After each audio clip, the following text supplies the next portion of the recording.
변함없이 우리 인생에 하나님 한 분이 얼마나 소중한가를 기억하고 기꺼이 추운 날씨에도 이 예배의 자리로 나오신 여러분 모두를 주님의 이름으로 환영합니다. 오늘은 승리 8번째 시간이고 마지막 시간이기도 합니다. 사실 한 가지의 주제가 더 있긴 했는데 그 말씀은 시간에 대한 말씀이니까 송구영신 예배 때 전해도 좋을 듯해서 그 말씀은 송구영신 예배 때 나누기로 하고요. 오늘은 완전한 사랑 하나님의 사랑으로 라고 하는 제목으로 하나님의 말씀 전하도록 하겠습니다. 그 예배를 인도하는 집례자이기 때문에 지금까지 얼마나 수천 수만 번의 회중 기도를 들었겠습니까? 오늘 이장로님 기도 상당히 좀 섬세하고 새롭다라는 생각이 들어서 장로님께서 이제 제가 보기에는 기도 준비하시면서 은혜 받으셨을 것 같고, 그런 어떤 역사적인 정황이나 오늘 우리의 상황이나 모든 것들이 오늘 우리가 함께 나누려고 하는 말씀과 좀 잇닿아 있는 부분이 있어 저에게도 좀 은혜가 되어졌던 기도였습니다. 그리고 마침 또 찬양도 오늘 성가대의 찬양도 기도라고 하는 찬양이었기에 저에게는 말씀 전하기 전에 조금 더 마음이 좀 잠잠히 하나님의 은혜 앞에 나아갈 수 있는 시간이 되어졌어요. 어느새 성탄절이 한 주 딱 남았습니다. 6년 만에 다시 이제 성탄절이 주일인 우린 마지막 주일 예배를 다음 주에 드리게 되어집니다. 다음 주에 성탄절 예배는 이미 광고 나왔지만 전 세대 예배로 함께 드리게 되어지고 예배 시간은 여러분 10시로 변경이 되어집니다. 다음 주만 전 세대 예배로 성탄 감사 예배를 10시에 드리게 되어지는 거예요.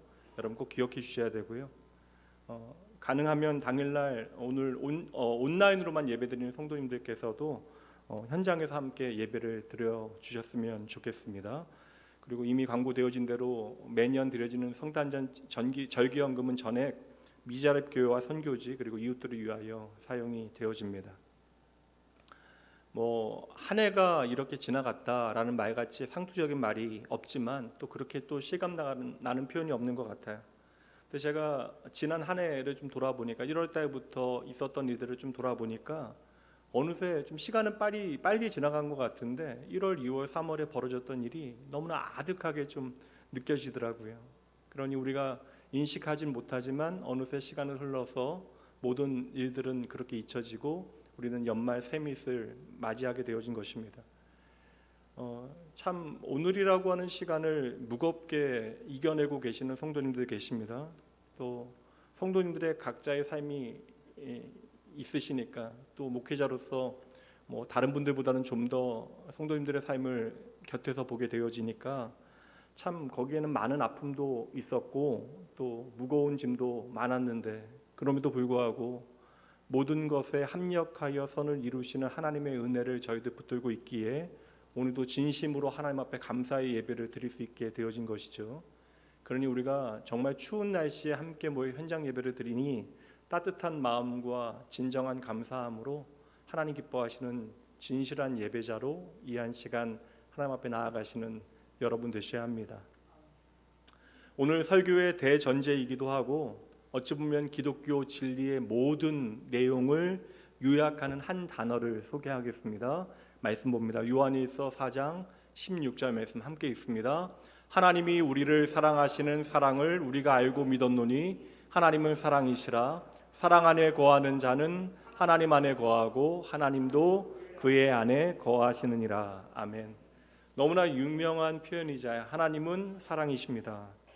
만약에 기독교의 진리를 한 단어에 담아내야 한다면 물론 때에 따라 그 단어가 조금씩 다르게 표현될 수는 있겠지만 저는 사랑이라고 이야기하고 싶어요. 하나님께서는 하나님의 백성된 저와 여러분에게 당신의 가장 크고 중요한 계명을 알려주셨습니다. 우리가 이제는 하나님의 나라 백성으로 하나님의 나라의 법을 따라 살아가야 하는데 우리에게 주신 하나님의 가장 큰 법, 계명은 바로 첫째는 하나님 사랑, 둘째는 이웃 사랑. 바로 하나님을 사랑하고 이웃을 사랑하라라고 말씀하시면서 그 둘을 똑같이 하나로 묶어 놓으셨다라는 거예요.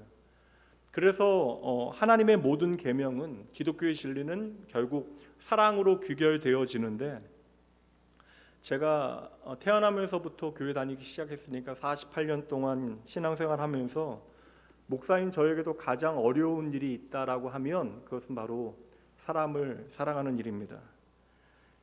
하나님의 기준대로 사랑의 범주와 범위를 삶의 자리에서 넓혀가는 것이 정말 좀 힘이 들어요. 그러니까 내 사랑의 범위 안에 내가 싫어하는 사람, 나를 미워하는 사람, 나에게 참 힘든 사람, 원수 같은 사람까지도 집어넣는 것이 참으로 어려운 일입니다. 오늘 우리가 살피는 고린도전서 13장은 여러분 잘 아시는 대로 사랑에 대한 이야기죠. 많은 사람들이 이 고린도전서 13장에 담겨져 있는 사랑에 대해서 알고 있습니다. 그리고 고린도전서에서 어찌 보면 가장 유명한 말씀이기도 하죠.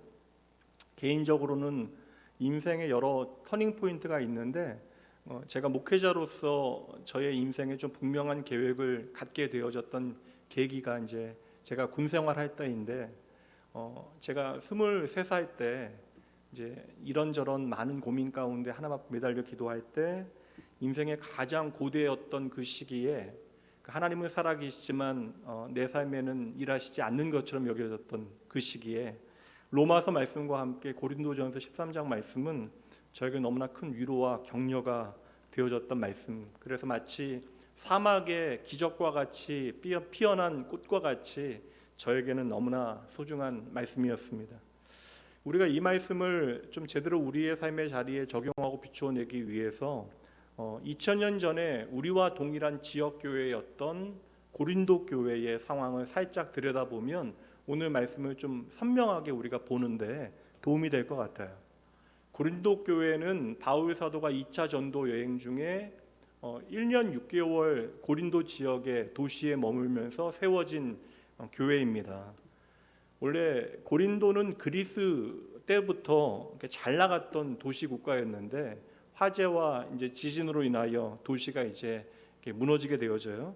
그때 이제 로마 황제였던 시저가 이제 이 도시를 재건하게 되어집니다. 정치적인 목적이었죠. 그래서 오늘날로 이야기하면 고린도는 신도시로 세워지게 되어진 거예요.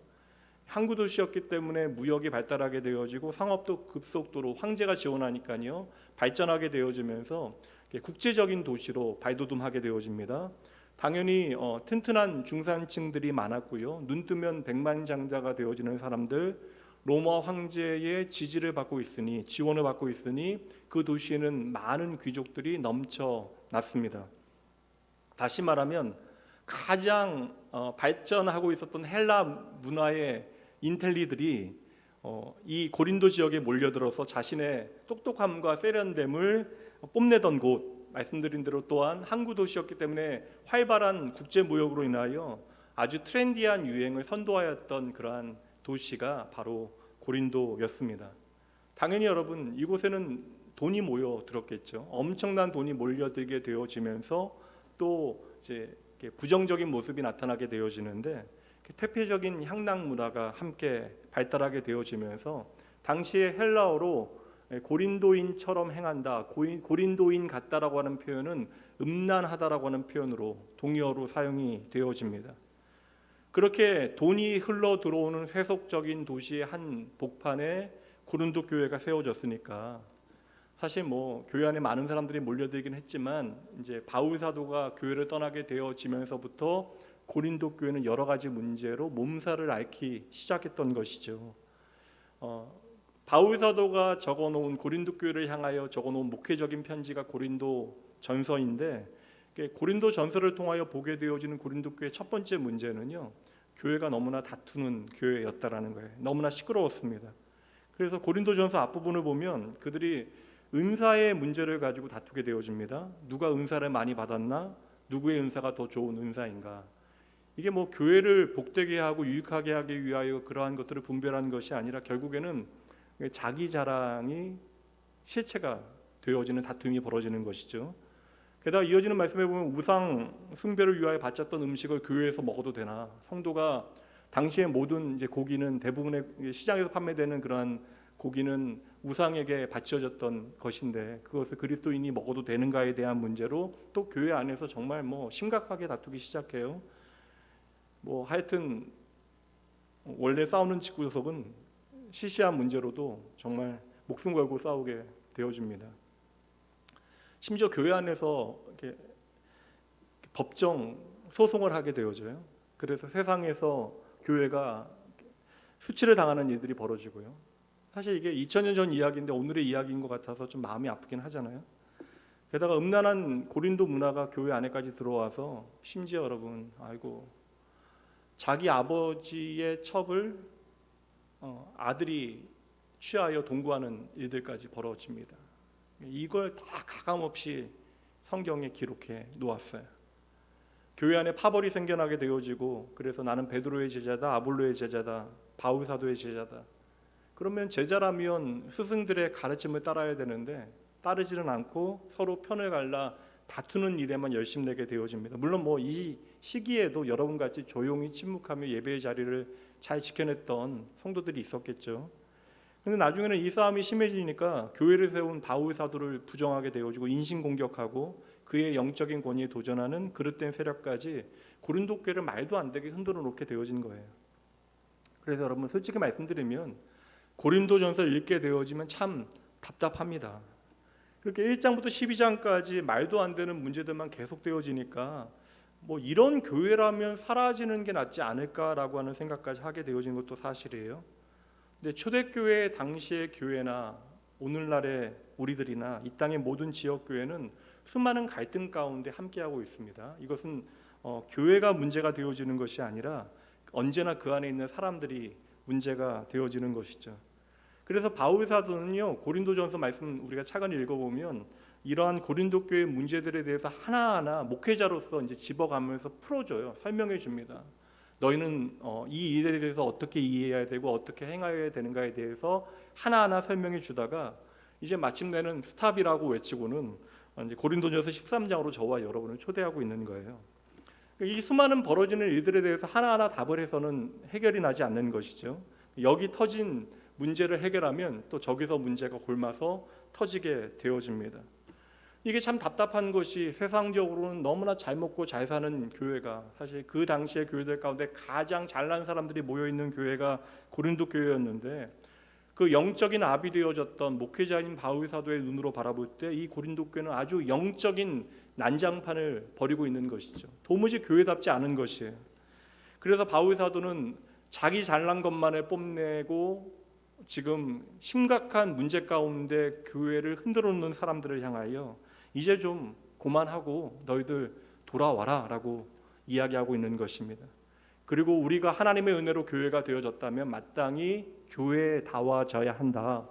그리고 교회가 교회다워질 수 있는 가장 중요한 기준, 스탠다드를 말씀하는데 그게 바로 사랑인 것이죠. 그래서 고린도전서 13장에서 바울은요, 우리가 진정 우리의 중심에 두어야 하는 사랑이 무엇인지 하나씩 천천히 설명합니다. 사실 사랑이라고 하는 것이 우리의 삶에 너무나 가까이 있지만 이 사랑이라고 하는 것만큼 모조품이 많은 것도 없는 것 같아요. 아주 허접한 그러한 모조품부터 아주 정교하고 세련된 가짜까지 사랑은 참 거짓된 것들이 많습니다. 바울 사도는 지금 오늘 우리에게 이 말씀이 하나님의 말씀으로 전해진 것은 성령 하나님의 역사를 통하여 성경으로 우리에게 주어졌지만 바울 사도는 목회자로서 헬라 문화의 중심에 세워진 고린도 교회를 향하여 편지를 쓰고 있는 것이죠. 그래서 바울 사도는 그 1세기의 고린도 지역을 살아가고 있는 성도들에게 이 사랑, 교회를 교회답게 만드는 사랑에 대해서 설명하기 위해서 당시의 그런 문화적인 정황 가운데 하나님의 사랑을 이제 정의해서 설명하기 시작하는 거예요. 그래서 당시의 헬라 문화에서 사랑을 네 가지로 범주로 나누어 설명을 했는데 여러분 아마 들어보셨을 거예요. 먼저는 남녀 간의 어떠한 이성적인 욕망을 담아내는 에로스, 부모가 자녀를 사랑하는 스테리고, 그리고 친구 사이에 느끼는 애정인 필레오, 그리고 마지막이 상대를 나보다 높여 존중하게 되어지는 아가페의 사랑. 그래서 많은 분들이 생각하기를 아가페의 사랑이 하나님의 사랑이라고 생각하는데 실상은 여러분 신약 성경에 보면 남녀 간의 사랑으로, 그러니까 신랑과 신부의 사랑으로, 이 에로스의 사랑으로 하나님과 우리의 관계를 설명하는 부분도 있고요. 그리고 부모가 자식을 사랑하는 스테리고의 사랑으로 하나님 아버지와 우리의 사랑을 설명하는 부분도 있고, 또 친구 사이에 어떠한 불순물이 없는 우정으로 하나님과 우리의 사랑을 설명한 부분도 있습니다. 근데 오늘 본문의 말씀에서는 이 아가페, 상대방을 나보다 높여 존중하는 사랑으로 하나님의 사랑을 우리에게 소개해 주는 거예요. 그러니까 인간관계가 너무나 복잡하니까 다양한 인간관계 가운데 하나님께서 사랑의 본질을 우리에게 비추어 주시는데, 사실 세상의 사랑이라고 하는 것은 아무리 아름다워도 한순간에 무너지게 되어지고 깨지게 되어지죠. 말도 안 되는데 여러분, 돈 때문에 부모 자식 간이, 형제 간이 깨어지게 되어집니다. 심지어 교회 안에서도 돈 때문에 찢어지는 가족들의 이야기를 우리는 눈으로 보게 되어지죠. 그러니 우리가 아무리 사랑을 고상하게 이야기한다 하더라도 인간의 사랑이라고 하는 것은 어느 한순간에 가벼워지고 안개같이 사라지는 순간이 분명히 있다라는 것이에요. 그래서 바울 사도는 하나님의 사랑, 그 흔들림 없는 변함없는 하나님의 사랑을 우리에게 설명하기 위해서 이 아가페라고 하는 단어를 통하여, 아가페 말씀드린 대로 상대방을 나보다 귀하게 여기는 그 사랑, 그 사랑을 통하여 하나님의 사랑이 우리에게 무엇인가를 설명해내고 있는 것입니다. 그러니까 바울 사도는 지금 확신하는 것이죠. 고린도 교회 성도들이 싸우고 있는 이유가 무엇인지를 정확하게 꿰뚫고 있는 것이에요. 그리고 이 모든 문제를 한순간에 깨끗하게 해결할 수 있는 것이, 그리고 우리가 가지고 있는 이 믿음을 보다 의미 있게 완성할 수 있는 것이 하나님의 사랑임을 바울 사도는 확신하고 있는 것입니다. 오늘 저와 여러분도 이 세상 가운데 하나님이 원하시는 대로 살아드리는 것이 우리의 삶의 진짜 승리라면, 이 하나님의 사랑에 대한 기준, 이 하나님의 사랑의 원리를 배워야 하는 것이죠. 앞에 말씀드렸다시피 고린도 교회는 원체 잘난 사람들이 많았습니다. 당시에 뛰어난 은사가 많은 사람들, 그러니까 여러분 뭐 신비한 능력으로 생각하지 마시고요, 그냥 재능이 많은 사람들이 교회 안에 많았다라는 것이에요. 지금도 외국어 능력은 뭐 취업에 도움이 되어지지만 당시에는 그 도시국가들이 있었기 때문에 뛰어난 외국어 능력이 정말 중요했던 때예요. 게다가 당시에는 말 잘하는 것이 중요했거든요. 오늘날도 외모로 사람을 취한다라고 이야기하는데, 그 당시에 그리스로부터 시작되어진 황금률, 오늘날 이야기는 미인의 기준이나 황금률 같은 거, 인체의 모든 그런 황금률 같은 것은 고대 그리스로부터 헬라 문화에 다 이제 정립이 되어진 거예요. 그러니까 어느 시대보다도 눈에 보이는 아름다움에 대해서 승상하였고, 또한 지혜와 지식에 대하여, 또한 말 잘하는 것에 대하여 그렇게 기대했던, 능력으로 보았던 시대는 바로 그 시대였습니다. 어느 시대보다도, 그래서 이 시대는 이과보다도 문과가 각광받았던 시대였어요. 그러니까 교회 안에서도 지금 교육 잘 받아서 말 잘하는 사람들, 언어의 재능이 있었던 사람들이 참 많았던 것이죠. 이제 이러한 배경을 이해하시고 오늘 본문의 말씀 1절, 2절 말씀을 보게 되어지면 이 말씀 너무나 실제적인 말씀, 선명한 말씀이 되어집니다. 이제 말씀 보시죠. 내가 사람의 방언과 천사의 말을 할지라도 사랑이 없으면 소리나는 구리와 울리는 꽹과리가 되고, 내가 예언하는 능력이 있어 모든 비밀과 모든 지식을 알고 또 산을 옮길 만한 모든 믿음이 있을지라도 사랑이 없으면 내가 아무것도 아니다. 말씀드린 대로 이렇게 말하는 능력과 글을 쓰는 능력, 그 수사학과 웅변의 기술이 너무나 중요했던 때에 데모스테네스라고 하는 웅변가의, 그런 가장 뛰어난 웅변가의 연설은요, 실제로 사람들에게 천사의 말이라고 불리어졌습니다. 사람의 말이 아니다. 그러니까 고린도 교회 안에는 실제로 사람의 방언과 천사의 말과, 다시 말하면 유창한 언어 능력과 기술로 사람을 잘 설득하고 잘 가르치는 사람들이 있었다라는 것이죠. 게다가 예언하는 능력이 있어. 그 예언의 능력을 뒤에서 설명한 대로, 예언의 능력이라는 것은 통찰력을 가지고 세상의 비밀과 지식을 아는 그러한 지식의 은사를 가진 사람들이 있었다라는 것입니다. 이렇게 잘 교육받고 말 잘하는 사람들, 그렇게 존중받는 교사들이 교회 안에 많았다라는 것이죠. 근데 여기서 바울 사도가 뭐라고 이야기합니까? 그러다 할지라도, 이렇게 모든 사람들이 바라보는, 높이는 뛰어난 재능이 있다 할지라도 뭐가 없으면요, 사랑이 없으면 뭐가 된다고요? 울리는 꽹과리가 된다. 게다가 그 다음 말씀 보세요. 거창하게 믿음을 말하고 산을 옮길 만한 믿음을 나의 삶으로 살아낸다 할지라도 뭐가 없으면, 사랑이 없으면 nothing, 아무것도 아닙니다. 고린도 교회처럼 교회 안에 재능과 은사 있는 사람들이 많은데, 여러분 그곳에 문제들이 많다면 답은 하나예요. 교회 안에 잘난 사람들이 많은데 교회 안에 문제가 많다면 그들은 하나님을 경외하지 않는 것입니다. 오늘 말씀의 기준대로 이야기하면 하나님을 사랑하지 않는 것이죠. 그 모든 빛나는 재능과 자원이 쓸모없는 것이 되어져요. 여러분 생각해 보세요. 교회 안에서 의미 없게 울리는 꽹과리 소리가 얼마나 괴롭겠습니까? 심지어 여러분 보세요. 바울 사도가 더 설명합니다. 3절 말씀, 내가 내게 있는 모든 것으로 구제하고 또 내 몸을 불살하게 내줄지라도 사랑이 없으면 내게 아무 유익이 없느니라. 우리가 결국 나의 유익을 위하여 살아가는데 우리가 행하는 모든 선하고 아름다운 일들이 아무런 유익이 없는 이유는 사랑이 없기 때문이다. 말씀드린 대로 돈 때문에 결국 모든 관계가 다 깨어지고 심지어 부모, 자식, 형제 간에도 돈 때문에 미워하게 되어지는데, 보세요 여러분, 그 절대적인 승상의 대상이 되어지는, 숭배의 대상이 되어지는 돈, 그 돈을 남들을 위하여 다 사용한다 할지라도 그곳에 사랑이 없으면, 그곳에 하나님의 사랑이 없으면 아무 유익이 없대요. 엄청난 돈이 사람과 생명을 살려내지 못한다는 거예요. 영혼을 배부르고 유익하게 하지 못한다는 것이죠. 결국 여러분, 우리가 돈을 그렇게 좋아하는 이유가 뭐예요? 돈을 그렇게 좋아하는 이유는 돈이 나를 잘 되게 할 수 있다라고 우리는 믿는 것이죠. 결국 우리는 우리 자신이 우상이 되어지는 것인데, 3절 마지막에 보면 내 몸을 불사르게 내줄지라도, 그러니까 단 한 번, 우리의 일생에 단 한 번밖에 못하는 그 일을 한다 할지라도, 다른 사람을 위하여 내 생명을 내어준다 할지라도 사랑이 없으면 아무 쓸모가 없다라는 것이죠. 이 바울 사도가 너무나 극단적인 예를 들고 있는 것처럼 보여지기도 합니다. 근데 여러분 가만히 우리가 살피면 이것은 바울 사도가 가지고 있었던 살아냈던 은사들이에요. 뛰어난 말과 통찰력과 탁월한 설교자의 능력과 성경 교사로 준비되어짐, 그리고 내가 가진 모든 것으로 다른 사람들을 구제하고 큰 믿음으로 믿음을 증거하고 끝내는 자기의 목숨을 버려 순교의 자리까지 갈 때까지 모든 이들을 귀하게 여겼던 바울 사도의 삶이 1절부터 3절까지의 그 모든 은사의 이야기들이잖아요. 그럼에도 불구하고 바울 사도는 뭐라고 이야기합니까? 사랑이 없으면 nothing, 아무것도 아닙니다. 세상은 결국 일의 결과만을 이야기합니다. 그러나 우리가 행하는 모든 것들이 하나님과 연결되어지지 않으면 아무런 의미가 없다라는 거예요. 결국 교회의 덕을 세우지 못하고 영혼을 살리지 못하고 하나님을 기쁘시게 하지 못한다. 결국 우리는 하나님으로부터 시작되어져서 하나님께 돌아가게 되어지는 것인데, 그 과정에 우리의 삶의 모든 이야기가 하나님과 전혀 상관없는 일이 되어진다. 그래서 바울 사도는 무엇이라고 이야기합니까? 오늘 여러분들이 가진 것들을 이야기하지 마십시오.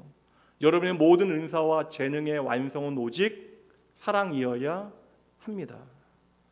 그러니 여러분, 사랑이야말로 교회의 모든 양육과 사역의 마침표가 되어져야 하는 것이죠. 이제 여러분 한번 따라해 보시죠. 사랑이 없으면 아무것도 아닙니다. 다시 한번요. 사랑이 없으면 아무것도 아닙니다. 바울 사도는 지금 예수의 마음으로 오늘도 변함없이 저와 여러분에게 가르치고 있는 것이에요. 우리가 오늘 중요하게 생각하는 모든 것들이, 우리가 목숨 걸고 있는 모든 것들이 언젠가는 끝이 난다라는 거예요. 다 끝이 있대요. 8절 말씀, 예언도 패하고 방언도 그치고 지식도 패하리라. 오늘 우리의 손에 들려있는, 그러니까 선천적인 재능이 되어졌건 자원, 돈이 되어졌건 관계가 되어졌건 시간이 되어졌건 이 모든 것들은 다 하나님의 은사인데, 이 모든 은사들은 결국 하나님께로부터 내게 주어졌어도 끝이 있다라는 거예요. 이것이 결코 이 은사 자체가 우리의 목적이나 목표가 되어질 수 없다라는 것이죠. 다시 말하면 다 사용이 되어지면 용도 폐기되어진다. 이 모든 것들이 다 사라지게 되어질 때 단 하나만이 남게 되어지는데 그것이 바로 사랑이다. 다시 8절 말씀 보세요. 사랑은 언제까지나 떨어지지 아니하되 예언도 패하고 방언도 그치고 지식도 패하리라. 그러니까 오늘 바울 사도는요, 그냥 고상한 노래를 부르고 있는 것이 아니에요. 이상적인 어떠한 감성적인 사랑 노래를 부르는 것이 아닙니다. 바울 사도는 지금 예수 그리스도의 복음이 우리의 삶에 비추어내는 가장 실제적인 하나님의 사랑에 대한 이야기를 들려주고 있는 것이죠.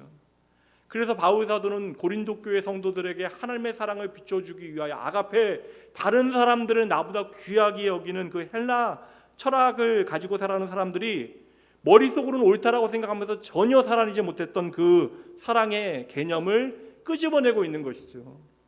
이 복음의 개념을 너희가 알지 못하기 때문에 오늘 이 많은 문제가 교회 안에 벌어지고 있는 것이다. 여러분, 이 시대만 자기 PR의 시대가 아닙니다. 사실 헬라 시대는 관종의 시대예요. 자기 자신을 최선을 다하여 부풀리고 거짓말해서라도 사람들에게 인정받는 것이 성공이던 시대였습니다. 그러니까 결과만 좋으면 거짓말해도 상관이 없던 시대. 그런 시대에 여러분, 다른 사람들은 나보다 귀하게 여기는 아가페라고 하는 삶의 가치는 머릿속에서는 존재할 수 있지만 실제로는 전혀 거들떠보지 않았던 사랑의 가치였던 것이죠. 여러분, 말의 능력이라고 하는 것은 우리가 생각하는 것 같이 언어에 담기는 것이 아닙니다. 말의 능력은 언어가 아니라 우리의 삶에 담겨져야 하는 것이죠.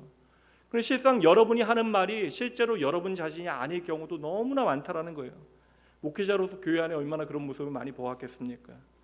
그런 여러분, 믿음의 실력도 마찬가지예요. 믿음의 실력도 여러분의 말에 담기는 것이 아니라 여러분의 삶을 통하여 나타나야 하는 것이에요. 그래서 예수님께서는 오늘 바울 사도를 통하여 고린도 교회의 삶의 정황 가운데 우리가 살아가는 모든 삶의 자리에서 그 모든 관계 가운데 어떻게 사랑을 열매 맺게 할 수 있는가, 어떻게 하나님 닮은 아가페의 사랑을 살아낼 수 있을까에 대해서 구체적인 방법을 보여주고 있는 거예요. 우선 빌립보서 말씀 한 구절 보도록 할게요. 빌립보서 2장 3절입니다. 아무 일에든지 다툼이나 허영으로 하지 말고 오직 겸손한 마음으로, 바로 이제 이거 여기죠. 아가페의 사랑이 바로 이것이에요. 각각 자기보다 남을 낮게 여기고. 그런 여러분, 하나님의 사랑은 추상적인 개념이 아니에요. 이 하나님의 성육신이 왜 기독교의 진리가 놀라운 진리입니까? 신이 인간이 되어지는 거예요. 우리가 신을 섬겨야 되는데 신이 우리를 섬긴다라는 것이 기독교의 복음입니다. 그러니 하나님께서 어떻게 나를 당신보다 낮게 여기셨는가를 깨닫는 것이 복음의 가치를 깨닫는 것이죠. 우리의 삶의 자리에서 서로 함께하며 그 관계 가운데 하나님의 사랑은 연결어 가야 하는데 그 시작이 어떻게 시작이 되어진다고요? 다른 사람들을 나보다 귀하게 여기는 것에서 시작되어진다. 그러니까 어려운 거예요, 여러분. 세상 가운데 불가능한 것이죠. 여러분, 남을 나보다 낮게 존귀하게 여긴다라는 것이 가능한 일이에요. 이건 불가능한 일이죠. 그러니까 하나님의 사랑, 예수 그리스도의 아가페, 예수님의 십자가, 하나님이신 당신의 생명보다 나의 생명을 더 귀하게 여기셨던 주의 사랑을 통해서 한 영혼을 향한 하나님의 마음을 깨닫게 되어질 때 우리는 하나님 때문에 다른 사람들을 감히 업신여기지 못하게 되어지는 거예요. 여기서 출발해야 되는 거예요. 그래서 여러분, 하나님께서 말씀하신 것이요, 우리가 하나님의 백성이라면 이웃 사랑하는 것을 하나님 사랑하는 것과 함께 해야 된다는 거예요. 그러니까 우리가 이웃을 사랑하는 것을 통하여 우리가 참으로 하나님을 경외한다는 사실을 깨닫게 되어지는 거예요. 그래서 하나님은 이웃 사랑과 하나님 사랑을 하나로 연결시켜 두신 것이죠. 이제 그 사랑을 설명하면서 다른 사람들은 나보다 존귀하게 여길 때 나타나야 되는 사랑의 모양들을 설명하는데, 사실 고린도전서 13장의 내용을요, 방배동에 있었던 한 이제 그 개혁교회에서는요, 목사님께서 수요일마다 설교를 2시간씩 하시면서 1년 동안 이 본문으로 13장 본문 하나로 설명을 하셨어요. 근데 저는 오늘 짧은 시간에 설교를 다 해야 되잖아요. 그러니까 다 살필 수는 없습니다. 그래서 오늘 사랑의 원리 4가지만 우리가 살피도록 할게요. 먼저 4절 말씀 보도록 합니다. 4절 말씀 함께 읽죠. 사랑은 오래 참고, 사랑은 온유하며 시기하지 아니하며, 사랑은 자랑하지 아니하며 교만하지 아니하며. 사랑의 첫 번째 원리입니다. 따라해 보시죠. 사랑은 오래 참습니다. 저는 이 사랑에 대한 첫 번째 정의가 너무나 좋아요. 사랑은 오래 참습니다. 제가 군대에 있을 때 이 말씀 읽으면서 많이 울었어요. 그러니까 그 전까지는 이 말씀이 어떤 의미인지 알지 못하다가 어느 날 이 말씀이 있는데 그냥 제 마음에 울림이 있어서 23살 남자가 교회, 군대 교회 의자에 그냥 엎드려서 그냥 펑펑 울었던 기억이 납니다. 이 말씀 읽을 때 제가 그때 깨닫게 되어진 진리가 뭐냐면, 하나님께서 참 오랫동안 나를 참아주셨다, 참으로 나를 오랫동안 기다려주셨다라는 사실을 그때 비로소 제대로 깨닫게 되어진 것이에요.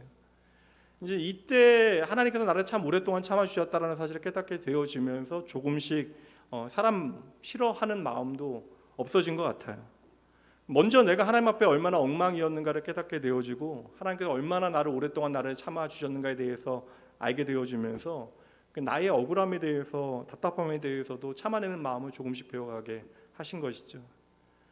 그래서 관계 가운데 물론 목사 아들로 자라면서 상처를 감내해야 되는 마음을 좀 어릴 때부터 배우긴 했지만, 이 말씀의 의미를 깨닫게 되어지면서 복음 안에서 관계에 있어서의 상처에 대한 면역력도 함께 자라난 것 같아요.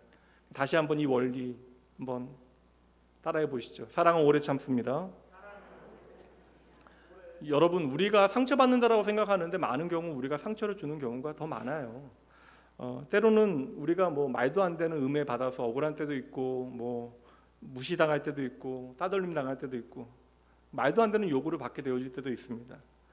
심지어 제가 이전에 있었던 교회에서는 교회에 등록한 지 얼마 안 된 분이 이제 자녀가 이제 급하게 응급실을 가게 되어졌는데 좀 병원비가 없다라고 저에게 연락을 하셔서 돈을 빌려 가시고는 지금까지 연락이 없으신 분도 계십니다.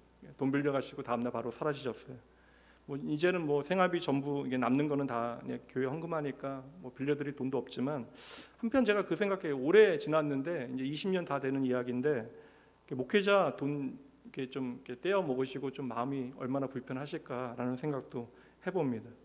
교회 안에서 가끔씩 이런 이야기 듣게 되거든요. 대부분의 사람들이 신실하고 좋은 분들이긴 하지만 한 성도님께서 교회로 옮겨오시게 되어진 이야기를 들려주실 때에 20년 넘게 어릴 때부터 고등학교 때부터 교회에서 같이 신앙생활하면서 형제같이 지냈는데 너무나 어려운 형편이 있어서 보증까지 서줬대요. 안 해줘야 되는 일이죠. 그런데 그분 보증 서줬다가 문제 생기고 이제 사업 이제 망가지게 되어지고 이제 집 날아가게 되어지고 그분은 사라져 버리고,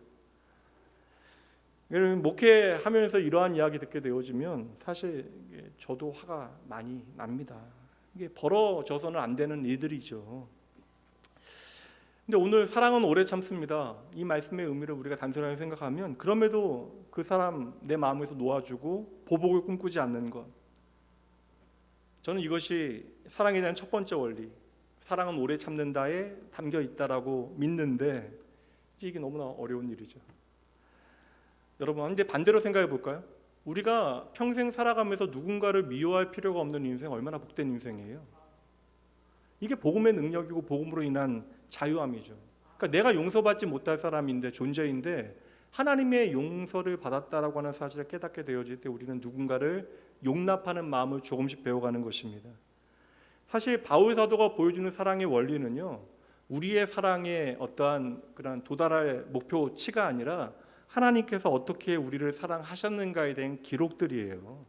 하나님께서 바로 저와 여러분을 그렇게 귀하게 여기신다라는 것입니다. 정말 말도 안 되는데, 이해할 수는 없어요.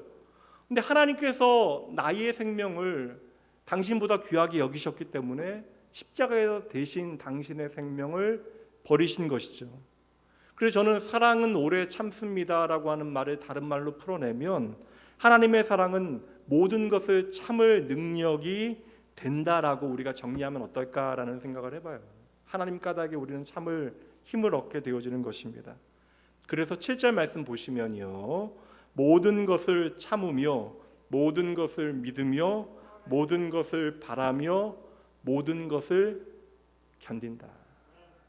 그래서 저는 종종 말씀드리지만 많은 경우 우리의 신앙과 믿음은 오늘의 현실을 견디는 힘이 되어져야 하는 거예요. 오늘 잘 버텨내는 것이 믿음의 능력이 되어지는 것이죠. 진정 여러분 자신을 향하신 하나님의 사랑을 확신하신다면 평생 미워하고 그 사람을 복수하고 보복하는 데서 끝나지 아니하고 기꺼이 그를 받아들이고 허물을 덮고 그 짐을 내가 기꺼이 함께 짊어지기로 다짐하는 것이죠. 우리가 그러할 수 있도록 하나님께서는 우리에게 긍휼을 허락하시겠다라는 거예요. 그 사람을 미워하지 않아도 될 이유를 우리 가운데 깨닫게 하시겠다라는 것입니다. 여러분, 되시나요? 이게? 안 되잖아요. 너무나 어려운 일이잖아요. 그러니까 여러분, 사랑은 오래 참습니다라는 것은 나를 참아주신 하나님 기억하고 우리가 우리 안에서 평생 자라나야 되는 사랑의 모습이 되어져야 하는 것이죠. 여러분, 예수 믿으면서 평생 억울해하고 답답해하고 판단하고 저주하는 기도나 하시면서 신앙생활 하시겠습니까? 여러분, 그렇게 인생 낭비하시면 안 되잖아요. 이제 여러분은 예수 그리스도 안에서 사랑의 열매를 맺어낼 수 있는 거듭난 하나님의 자녀입니다. 에베소서 4장 32절 말씀 보도록 할게요. 이 원리잖아요. 오늘 말씀에 사랑은 오래 참습니다라는 것을 구체적으로 풀어낸 내용이 이거예요. 서로 친절하게 하며 불쌍히 여기며 서로 용서하기를 하나님이 그리스도 안에서 너희를 용서하심과 같이 하라. 이 말씀대로만 살면 낙원교회 너무나 행복해질 거예요. 제가 좋아하는 방송 중에 하나가 인간극장이에요. 하나씩 보기가 너무나 이제 좀 아까워서 5개씩 한꺼번에 몰아서 보는데, 이번 주 인간극장의 테마가요, 행복은 습관입니다예요. 3번이나 40대 가장이 3번이나 이제 암 진단 받고 가족들과 이를 극복해 나가면서 하루하루의 삶 가운데 행복을 우리들은 연습하고 있다라고 하는 말이 참 저는 공감이 갔습니다. 삶이 담긴 고백이니까 좀 마음에 울림이 있더라고요. 마찬가지 우리가 예수 그리스도를 통하여 하나님의 사랑을 깨닫고 십자가를 통과했다면 우리가 하나님 닮은 사랑을 우리의 삶에서 날마다 연습해야 하는 거예요. 그래야 우리의 마지막이, 그 언젠가 맞이하게 되어질 그 마지막 순간이 하나님을 오늘보다는 더 닮아지게 되어지는 것이죠. 첫 번째 원리 한번 따라해 보시죠. 다시 한번. 사랑은 오래 참습니다. 사랑은 오래 참고, 두 번째 원리, 사랑은 또 온유합니다. 아예 영어 성경에 보면 Love is kind, 사랑은 친절한 것입니다 라고 번역해 뒀어요. 그러니까 사랑의 열매라고 하는 것은 너무나 고차원적인 이야기로 바꿔내지 마십시오. 저 멀리 있는 선교지에 있는 누군가를 사랑하는 것이 여러분 사랑의 실제가 아닙니다. 오늘 내 옆에 있는 사람 용납하고 사랑하는 것으로부터 사랑의 열매는 맺혀져야 한다는 것이죠. 지극히 작은 것으로부터 다른 이를 배려하는 것이 바로 아가페의 시작이 되어진다. 저 사람은 내가 어떻게 생각하는가에 대한 믿음의 증거가 되어진다. 그래서 저는 교회 안에 새로운 일꾼들이 뽑혀질 때마다 교회 안에 어떠한 좀 변화의 바람이 일어날까, 이것보다 솔직히 말하면 제가 목회자로서 교회 안에 새로운 기관이나 부서의 사역의 자리에 새로운 일꾼들이 이제 가서 일하게 되어질 때마다 그 사람과 이제 그분과 기관을 위해서 기도합니다. 아주 분명한 기도예요. 섬김의 자리에서 서로 좀 다투지 않고 마음 상하지 않기를 위해서 기도합니다. 서로에 대한 좀 그리스도 예수 안에서의 배려가 좀 묻어나오기를 좀 위하여 기도해요. 결국 우리는 이를 위하여 존재하는 것이 아닙니다. 하나님의 사람으로, 하나님의 교회로 지어져 가기 위해서 우리는 함께 봉사의 일들을 감당하는 것이죠. 주일에 제가 장로님 뵙기 위해서, 주차 봉사하시는 우리 백장로님 뵙기 위해서 잠깐 나갔는데 그 시간에 잘 안 나가기는 예배 준비해야 되니까, 근데 장로님 전화의 말씀에서 나가는데 이제 주차장 쪽에 나가니까 한 성도님께서 주차 공간을 너무나 좋게 주차를 해놓고, 사실 이른 시간이라 좀 주차를 넉넉하게 하셔도 되는데 운전 실력이 없으신지 너무나 바짝 붙여놓고 힘겹게 막 몸을 이렇게 나오고 계시더라고요. 그래서 제가 왜 이렇게 힘들게 주차를 하셨냐고, 좀 빠져나올 공간은 좀 두시고 주차를 하시지 왜 그렇게 하셨냐고 이야기하니까 겸연쩍게 이렇게 웃으시면서 하시는 얘기가, 주차 공간이 좁으니까 다른 성도님들 좀 편하게 되시라고 그렇게 주차를 했대요. 야, 이거 저 감동받았습니다. 그날 여러분들 기억하시지 못해도 제가 그날 설교가 오랜만에 되게 좋은 설교를 했던 것 같아요. 아마 그분 예배 때 은혜 못 받으시면 이상하죠. 그러니까 은혜 받을 만한 자격이 이미 준비된 예배자였던 것이죠. 여러분, 교회 오는 그 길로부터 예배는 이미 시작되어지는 것이고, 여러분 그 길에서 복음의 가치를 실천해 주셔야 됩니다. 도심교회 차 다 불편합니다, 얘기 드리지 않을 거예요. 주차장 앞으로 얼마나 더 확보가 되어질 것 같습니다, 그런 얘기도 안 드릴 거예요. 코로나 전에도 더 부족했는데 지금 좀 나은 거잖아요. 앞으로 좀 부족해질 겁니다. 여러분, 배려하는 마음으로 때로는 차 안 가져오시는 것도 좋아요. 대중교통 일부를 한 번씩 좀 이용하시고, 주차하면서 여러분 마음 상하는 일이 있어도, 마음 상할 수 있잖아요. 짜증내지 마시라고요. 제가 짜증냈네요 지금 순간. 그러면 예배가 여러분들에게 유익이 없어요. 예배 전에 그렇게 마음 상하게 되어지면 그 순간 은혜가 소용없어지는 것입니다. 그런 여러분, 예배의 경건은 교회에 오는 길로부터 시작됩니다. 여러분 은혜 받는 게 너무나 싫으니까 마귀가 여러분의 마음을 그러한 일들을 통해서 계속해서 흔들어 놓을 거예요. 교회 안에 있는 모든 자리는 섬김의 자리입니다. 특별히 2부 예배 다음에 식탁 교제를 위해서 주방에서 봉사하는 분들, 제가 언제까지 우리가 함께 이러한 모양으로 식사를 할 수 있을까라고 하는 생각도 해봐요. 목회자는 그런 생각도 해야 되니까. 수십 년 동안, 길게는 40년 동안 주방에 섬겨오셨던 분들이 이제는 70이 넘으셨어요. 70 중반에 주방에 들어가십니다. 그럼 두 가지 마음이 있어요. 이게 참 힘드실 텐데라는 생각과, 다른 한편 좀 강건하게 좀 더 오랫동안 이 일을 기꺼이 기쁘게 하시면 좋겠다라는 생각, 두 가지가 있습니다.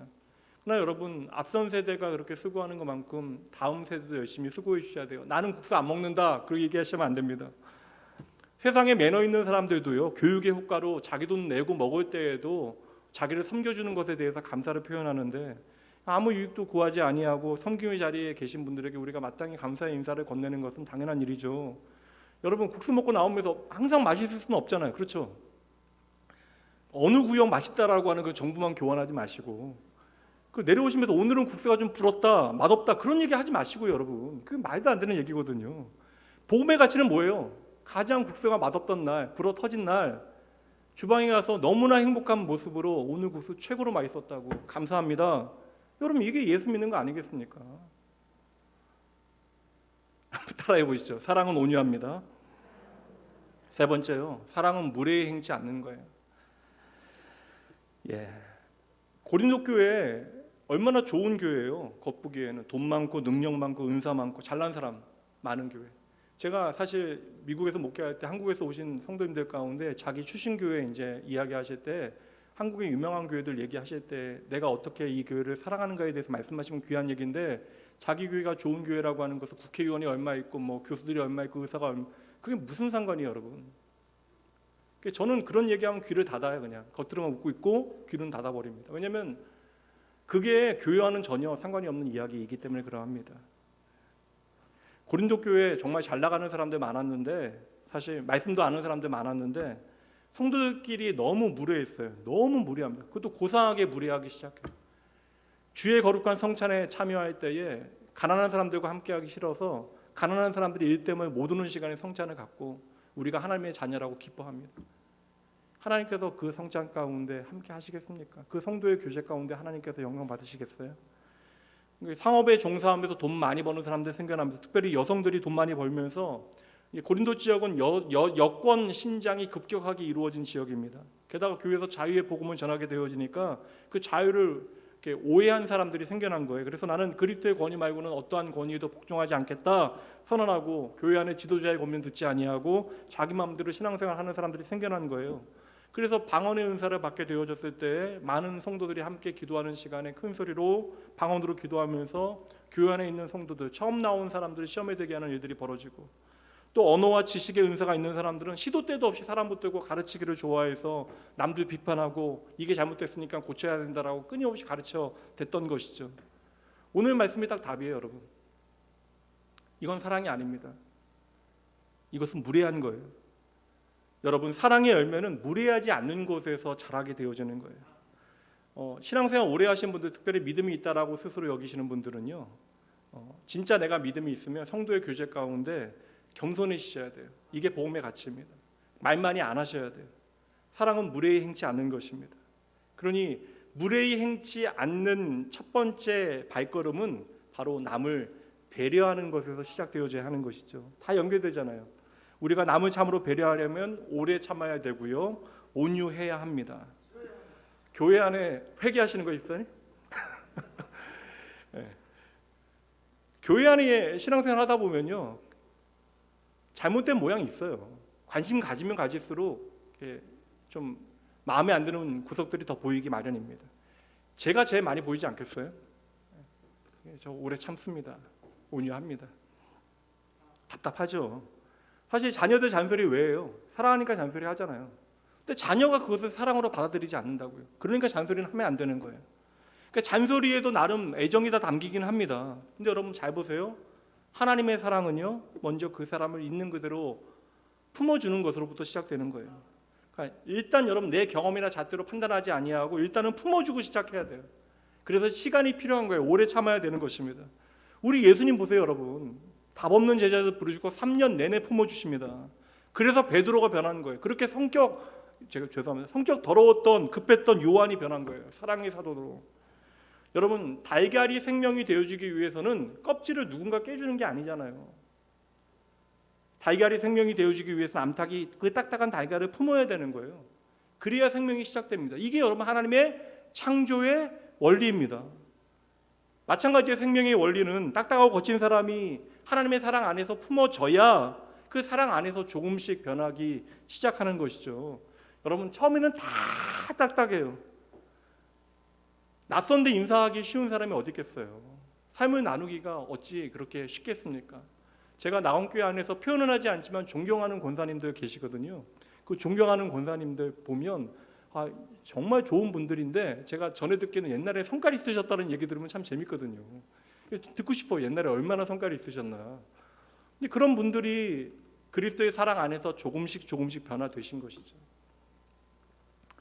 한 가지만 더 살필게요. 사랑은 무례히 행치 않는 것. 마지막 하나는요. 사랑은 성내지 않습니다. 따라해 보시죠. 사랑은 성내지 아니합니다. 성깔 잘 내는 사람들 있잖아요. 소위 다혈질의 사람들. 여러분 이렇게 저하고 같이 안 계시는 저는 타고난 다혈질이에요.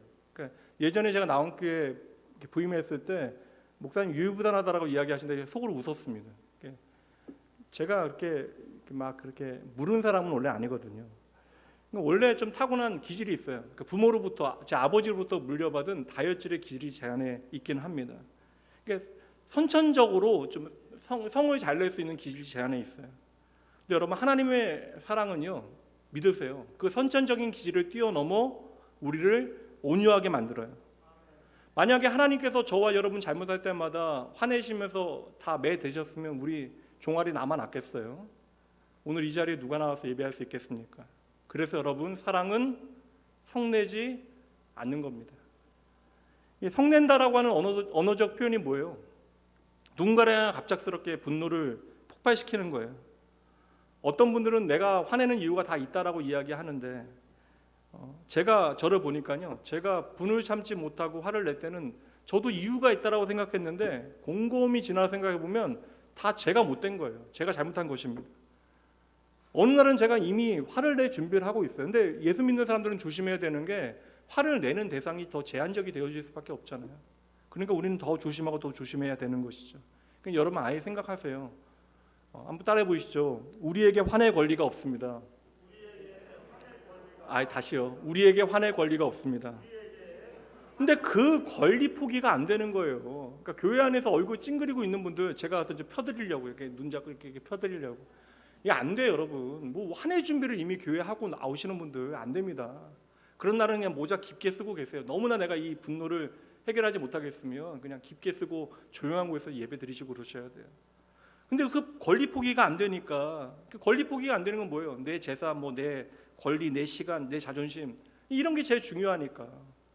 여러분 우리가 거듭났는데 거듭남이 내 삶에 적용되지 않은 증거가 바로 이거예요. 화내는 거, 분노하는 거. 운전하면서 화내시면 안 됩니다. 제가 예전에 운전 좀 제가 지금도 연소하지만 젊을 때는 좀 거칠게 했던 때가 있었던 것 같아요. 사람들 보는 데서는 좀 곱게 하지만 혼자 운전할 때 좀 운전을 거칠게 했을 때가 있었는데 제가 이제 거듭나고 목사로 이제 조금씩 나아지다 보니까 저 운전하면서 화내본 적이 거의 없는데요. 전 뭐 거의 화를 안 내. 어제도 뭐 거의 사고 날 뻔했는데 이게 뭐 그냥 제 기준에서는 그분이 100% 잘못한 것 같은데 그냥 화는 안 나요. 그냥 사고 안 났으니까 다행이다라고 생각하고 넘어갑니다. 여러분 앞길 막으면 좀 양보해 주세요. 여러분 인생 앞길 막은 거 아니잖아요. 여러분 인생에 더 험하고 나쁜 사람들 얼마나 많았어요. 이제 제가 항상 이야기하면 신앙은 골방에서 어떻게 내가 살아가는가가 신앙의 내용입니다. 아무도 보지 않는 차 안에서 여러분 하나님 의식하는 사람들이 정말 믿음의 사람이에요. 예수 믿는 사람이 차 안에서 운전하다고 화난다고 욕하면 그거 여러분 자녀들 다 봅니다. 여러분 그거 다 보고 다 알고 있어요. 제가 청년 사역자로 너무나 오래 지내와서 그 자녀들의 부모 앞에서 말하지 못한 그 상처들을 다 알고 있어요. 다 알고 있어요, 여러분. 다 알고 있습니다. 그러니까 여러분 내가 당연하다 여기는 거 모든 것이 하나님의 은혜입니다라는 것은 내 삶에 당연한 것이 줄어드는 거예요. 그러면 여러분 권리 주장도 안 하셔야 돼요. 권리 포기하시면 화낼 일이 줄어듭니다. 예수님께서도 당신께서 이렇게 대접받을 권리를 기꺼이 포기하셨는데 우리가 계속해서 권리 받을 것만 이야기하니까 교회 와서도 짜증나고 화가 나는 거예요. 교회 와서는 여러분 짜증나고 화가 나면 안 돼요. 마찬가지로 여러분 시험 받아도 안 돼요. 그러니까 초신자들은 가능해요. 예수 믿은 지 얼마 안 되는 사람들은 교회 안에 좀 답답한 이야기들이나 뭐 신앙생활하면서 좀 뭔가 속상한 일들 있으면 시험에 들 수 있는데 신앙생활 오래 하신 분들은 내가 너무 자주 시험 들거나 시험 들면 여러분 쉬워요. 시험 들었다는 고상한 겁니다. 삐진 거예요, 삐진 거. 여러분 자주 삐지시면 안 돼요. 예수 믿으면. 뭐 직분자도 안수 집사님, 뭐 권사님들, 뭐 교회 오래 다니신 집사님들, 장로님들, 목사님 저도 성도님들에게 맨날 삐지면 어떻게 목회하겠습니까? 안 삐져야 돼요, 여러분. 예수님 내가 닮아가지 못하라고 하는 대인 관계에서 증거가 교만한 거예요. 교만하니까 삐지고 화가 나는 거예요. 고린도 교회 보면요, 고린도전서 곳곳에 보면 교인들 정말 잘났습니다. 그러니까 교회 안에 너무나 잘난 사람들이 많아요. 너무나 잘났으니까 자기 자랑 붙들고 교만해진 사람들이 교회 안에는 많았던 것이죠. 그래서 바울 사도는 계속해서 이야기해요. 좀 교만하면 안 된다. 교만하면 안 된다. 이건 인품과 성품에 대한 이야기가 아니에요. 우리가 교만하면 하나님과 우리의 삶이 인생이 상관없어지기 때문에 그래요. 바울 사도는 영적인 아들 디모데에게 교만하면 마귀를 닮아가게 되어진다라고까지 이야기합니다. 그러니까 교만이라고 하는 것은 우리 안에 하나님의 형상이 깨졌다라고 하는 가장 분명한 증거가 되어지는 거예요. 그래서 여러분, 겸손한 사람들의 특징은요, 내가 기억해야 한다라고 생각하는 것은 너무나 쉽게 잊어버립니다. 심지어 내가 주님을 위하여 행한 일들도 다 잊어버려요. 모든 사람들이 박수치고 환호하였던 그 오병이어의 기적의 현장, 사람들은 난리 치고 노래 부르고 인스타그램에 사진 올리고 있을 그때에 예수님 조용히 사라지셔서 아버지 하나님 앞에 조용히 엎드리셨습니다. 여러분, 아무리 귀하고 아름다운 헌신을 한다 할지라도 그거 잊어버리셔야 돼요. 여러분 자신을 내세우시면 안 됩니다. 그래야 여러분들이 진정 복되게 되어지는 거예요. 내가 나의 자랑은 잊어버리고 하나님께서 마땅히 내가 한 모든 것들을 기억해 주신 것이 복되고 귀한 삶이 되어지는 것이죠. 부디 여러분, 하나님께서 기억하시는 복된 삶 살아가시는 여러분 되시기 바랍니다. 오늘 말씀 참 어려운 말씀이에요. 왜냐하면 오늘 당장 우리가 이루어낼 수 없는 말씀이기 때문에 그러합니다. 그러나 이미 우리 안에 착한 일을 시작하신 예수 그리스도께서 반드시 하나님의 때에 우리를 하나님의 사랑의 사람으로 열매 맺게 하실 줄 여러분 믿으셔야 돼요. 예수 그리스도의 보혈이 이미 그 사랑의 흔적을 우리 안에 남겨놓으셨습니다. 그러니 여러분, 날마다 예수님 십자가 묵상하시라고요. 예수님의 십자가를 우리가 젖은 눈으로 바라보면 우리 안에 미움의 방은 점점 줄어들기 시작하는 거예요. 여러분 믿으세요. 이미 우리의 심장과 혈관 안에는 예수의 보혈이 흐르고 있는 거예요. 여러분 평생 마음 먹으세요. 우리가 서로 사랑하는 것, 주님 말씀대로 우리가 평생 살아갈 때 가장 중요한 사명이 되어지는 것입니다. 우리가 서로 사랑하게 되어질 때 하늘의 더 큰 축복이 우리에게 흘러 들어오게 되어짐을 믿으세요. 베드로전서 3장 8절과 9절입니다. 마지막으로 말한다. 너희가 다 마음을 같이 하여 동정하며 형제를 사랑하며 불쌍히 여기며 겸손하며 악을 악으로 욕을 욕으로 갚지 말고 도리어 복을 빌라. 마지막 보세요. 이를 위하여 너희가 부르심을 받았다. 이는 복을 이어받게 하려 하심이라. 이게 바로 내가 복되고 다른 사람도 복되게 하는 길이다. 여러분, 이 복된 부르심 가운데 오늘 우리가 있는 거예요. 여러분, 예수님께서 사람을 포기하지 않으시잖아요. 5번이나 이혼하고 한 번에 동굴하고 있는 사마리아 여인 포기하지 아니하셨습니다. 이방 땅 귀신 들린 더러운 사람, 가족들조차도 버렸는데 그 거라사 광인을 포기하지 않으셨잖아요. 모든 의사들조차도 손을 놓은 12의 혈육병 앓은 여인 포기하지 않으셨잖아요. 38년 된 자신조차도 모든 소망을 잃어버리고 그저 베데스다 연못에 누워 있었던 그 환자를 포기하지 않으셨잖아요. 그러셨기에 오늘 저와 여러분도 하나님은 결코 포기하지 아니하시는 거예요. 그래서 오늘 여기까지 우리가 오게 되어진 것입니다. 그러니 여러분, 하나님께서 끝까지 나를 참아주실 것을 믿고 우리도 끝까지 참고 인내해 보는 거예요. 여러분, 나만 참는 게 아닙니다. 우리가 같이 참는 거예요. 그래서 사랑은 모든 것을 견디고 끝내 모든 것을 이기게 되는 것이죠. 그래서 사랑은 영적 전쟁에 승리하는 가장 강력한 무기가 되어지는 거예요. 그리고 그 사랑이 바로 영적 성장, 성숙의 증거가 되어지는 것입니다. 교회 안에서 신앙생활 오래 하신 분도 계시거든요. 신앙 경력도 되고 직분도 되고 사역도 되는데 이제 좀 결정적인 순간에 정말 좀 어찌 보면 사납고 경박하고 미숙한 분들을 보게 되어질 때 저도 놀랄 때가 있거든요. 11절 말씀 보세요. 내가 어렸을 때에는 말하는 것이 어린아이와 같고 깨닫는 것이 어린아이와 같고 생각하는 것이 어린아이와 같다가 장성한 사람이 되어서는 어린아이의 일을 버렸노라. 여러분, 이제 어린아이의 일을 버리셔야 돼요. 분내고 시기하고 억울해하고 질투하고 미워하는 일을 멈추셔야 합니다. 이거 하나님 답답해 하시는 일이에요. 다시 한번 따라해 보시죠. 영적으로 좋은 어른이 되겠습니다. 여러분 정말 그러셔야 돼요. 다시 한번 영적으로 좋은 어른이 되겠습니다. 마지막 결론으로 이 말씀 함께 읽도록 합니다. 오늘 본문의 말씀의 13절. 그런즉 믿음, 소망, 사랑 이 세 가지는 항상 있을 것인데 그 중에 제일은 사랑이라. 우리가 천국까지 가져가서 하나님 앞에 자랑할 수 있는 것이 있다면 바로 이 사랑이에요. 하나님 앞에 이 사랑의 열매로 여러분의 삶을 기꺼이 자랑하는 여러분 삶이 되어주셔야 합니다. 오늘 집에 가셔서 고린도전서 13장을 꼭 읽어보세요. 읽으실 때 그냥 읽지 마시고 여러분 자신의 이름을 넣어서 한번 읽어보세요. 주어에 여러분의 이름을 넣어서. 마음이 엄청 찔릴 거예요. 그러니까 조용히 사람들 듣지 않게 조용히 읽으셔야 돼요. 그 다음 여기다가 예수님을 주어로 바꿔서 한번 읽어보세요. 우리의 사랑 이야기가 아닙니다. 이게 다 여러분을 향한 주님 하나님의 사랑이었어요. 그 사랑의 씨앗이 이제 우리 안에 심겨졌다고요. 그렇다면 이제 그 씨앗이 싹트고 자라기 시작하여 열매 맺어야 하는 것이죠. 이 자리에 여러분 모두가 그리고 낙원교회가 하나님의 사랑으로 가득 찬 교회 되어지길, 그리고 여러분이 그 누구도 흔들지 못하는 하나님의 사랑으로 가득 찬 복된 인생 되어지길 주님의 이름으로 축복합니다. 잠시 기도하시죠.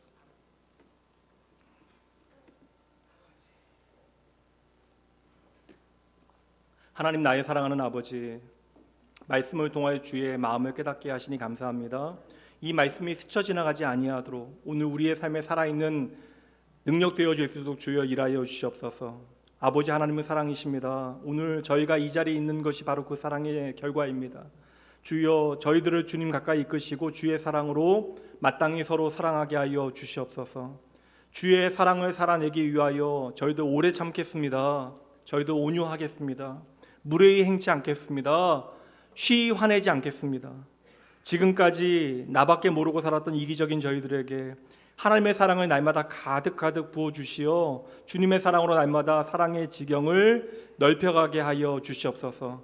언제나 그 자녀들의 마음에 사랑을 충만하게 하시고 그 사랑으로 서로 사랑하며 격려하는 낙원교회 되게 하시는 우리를 사랑의 길로 인도하시는 예수님 이름으로 간절히 축복하며 기도합니다.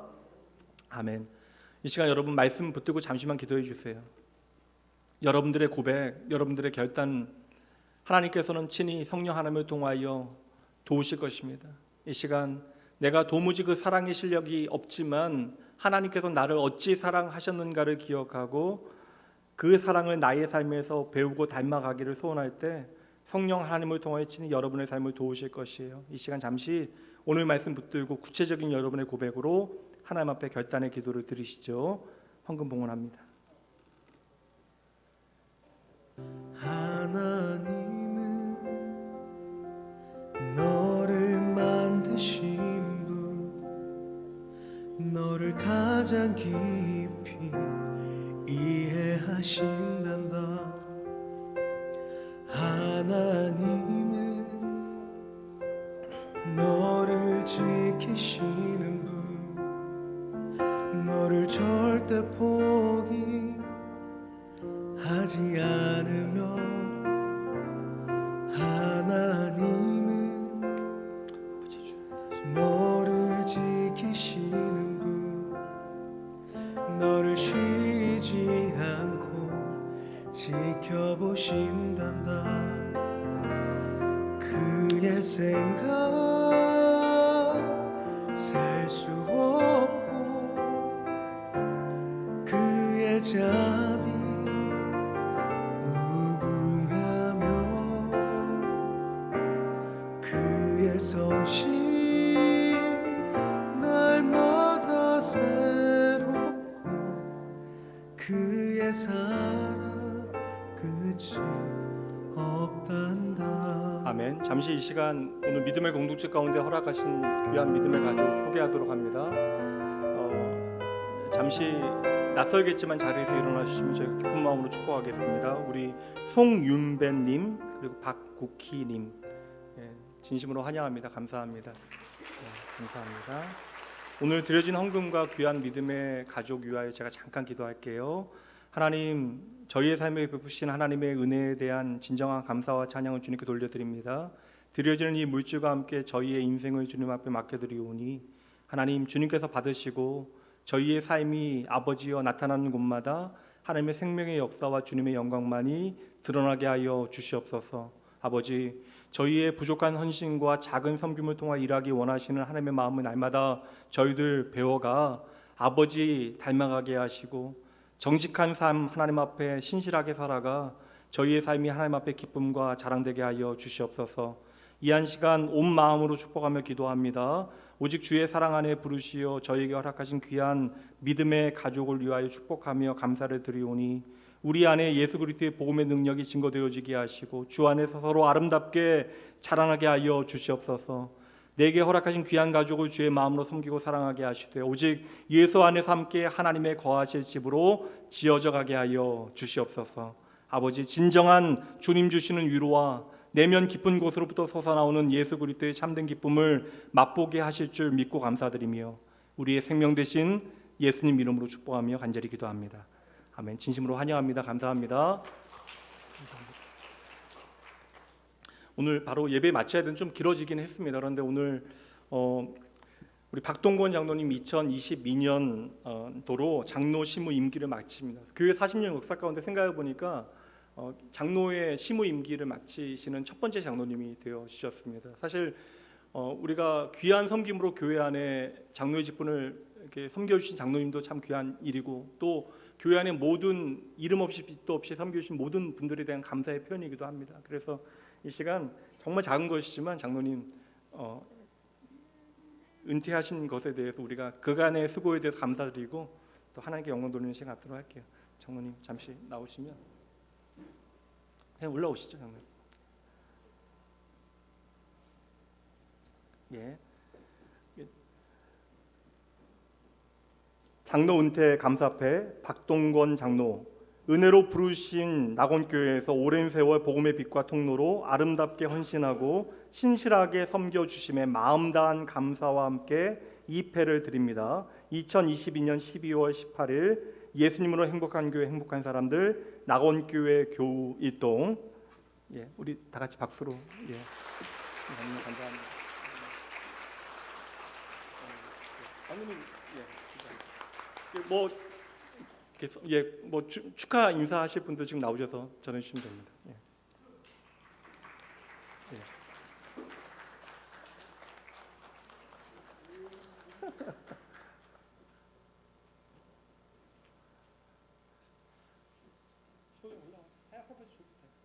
올라와, 괜찮아.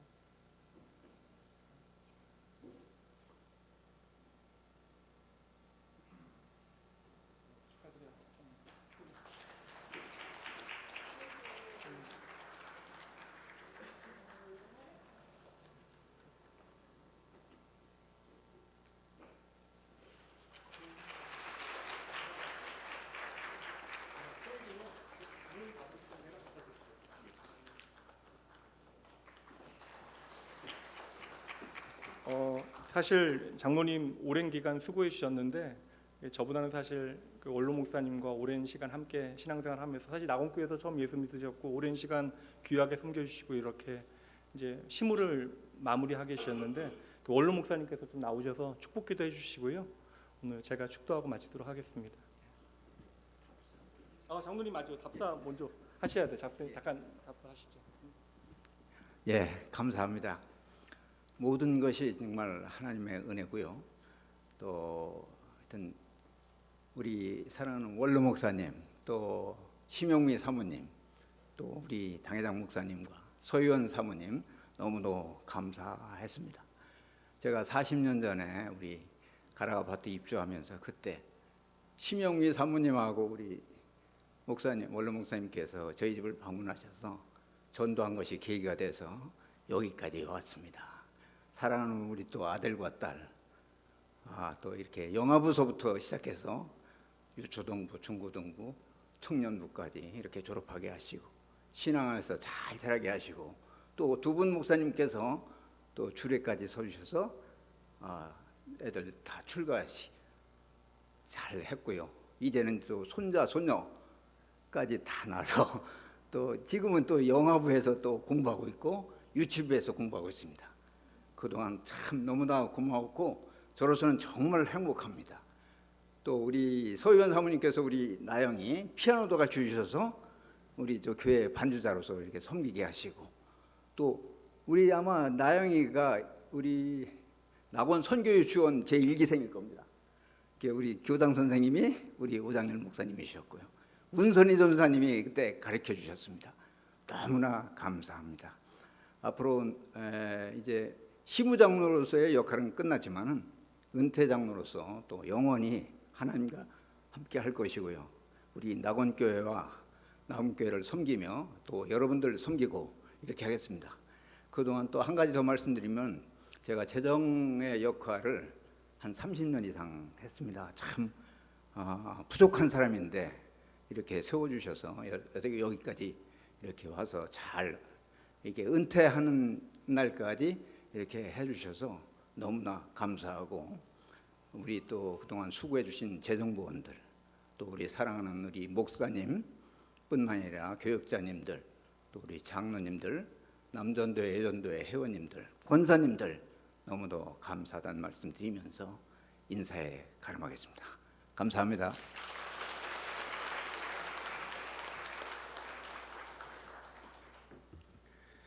사실 우리 박동근 장로님은 말씀한 대로 40년, 42년이니까 우리가 1981년 4월 5일 날 교회가 설립됐고, 그리고 82년도에 우리 낙원교회를 등록해서 그다음에 서리 집사님이 되고 또 이렇게 안수 집사님이 되고 또 장로님이 되고 또 서리 집사님이 되고 권사님이 되고, 그리고 또 교회 여러 많은 섬김의 자리가 있지만은 이 재정부라는 자리가 굉장히 힘든 자리입니다.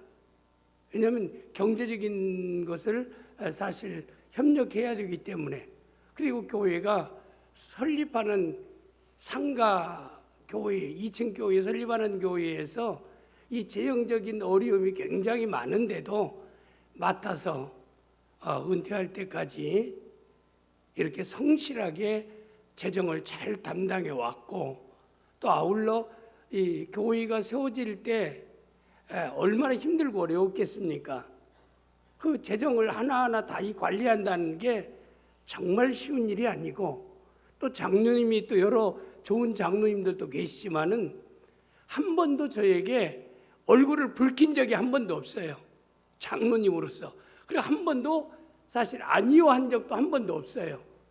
어떤 의견을 제시하면은 그 의견을 믿음으로 잘 받아들이고, 항상 누가 N-바이러스라고 누가 얘기한 대로 항상 긍정적이고 적극적이고 믿음의 근거에서 같이 이렇게 왔습니다. 이런 측면에서 참 이 장로님은 잊지 못하고, 그리고 그뿐만 아니라 아들, 딸이 어려서 태어나서 어린아이 안고 우리 교회 오기 시작했는데 이 교회에서 자라서 둘 다 이 집사님이 되어지고, 또 이렇게 둘 다 딸이나 아들이 또 이렇게 봉사하고 교회에 손자 손녀까지 이렇게 함께 이어서 믿음을 계승해서 나와서 낙원교회 대를 이어서 신앙생활을 한다는 거, 이게 쉬운 일은 결코 아닙니다.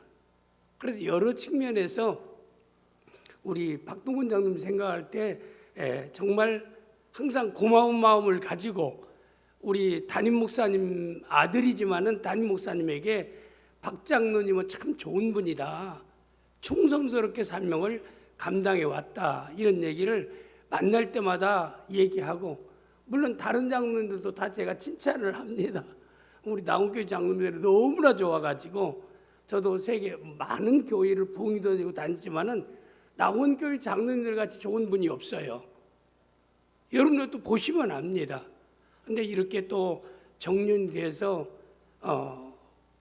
우리 법에 따라서 시무에서 이제 은퇴 장로님이 되시지만은, 그러나 아까 말씀하신 대로 천국 가시는 그날까지 아마 충성하고 헌신하고 또 성가대에서 봉사할 줄 압니다.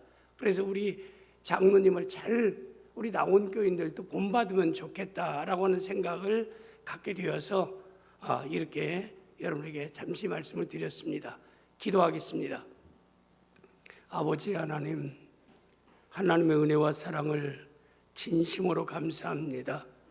모든 것이 하나님의 은혜인데 우리 낙원교회 설립해서 42년이 되어지는 가운데 많은 성도들이 헌신하고 수고했지만 그 가운데 박동건 장로님, 김인숙 권사님 40년 동안 주어진 직분과 주어진 위치에서 헌신 충성 봉사할 수 있도록 은혜 주신 우리 하나님 진심으로 감사를 드립니다. 허락한 또한 상령이 나영이 두 집사로서 또 헌신 충성 봉사하고 있는 거 감사하고 또 손자 손녀들도 대를 이어서 헌신 충성할 수 있도록 은혜를 베풀어 주시옵소서. 특별히 우리 박동건 장로님과 김인숙 권사님 건강을 허락하시고 주님 나라 이사가는 그날까지 건강 가운데 헌신하고 충성하고 봉사하다가 바울 사도가 고백한 대로 의의 멸류관을 항상 바라보고 기대하며 살아갈 수 있는 또한 장로님과 권사님 되어지도록 은혜를 더하여 주시옵소서. 예수님의 이름으로 축복하면서 간절히 기도하옵나이다. 아멘. 이제는 우리 주 예수 그리스도의 은혜와 하나님의 사랑하심, 성령 하나님의 함께하심이 진정 좋은 교회는 주의 사랑을 실천하는 좋은 교인들을 통해 이루어짐을 깨닫고 믿음 안에서 하나 되어지고 서로 사랑하고 격려하고 위로하기를 힘쓰고 이 땅에서 온전한 하나님의 사랑의 통로로 쓰임받기를 이 시간 소원하고 작정하는 모든 사랑하는 주의 백성들을 위해 그들의 가정과 자녀와 일터 위해 낙원교회를 통하여 예수 믿고 평생 주의 몸된 교회를 신실하고 충성되이 섬겨오신 박장로님과 그 믿음의 가정 위에 지금으로부터 영원까지 함께 있을지어다. 아멘.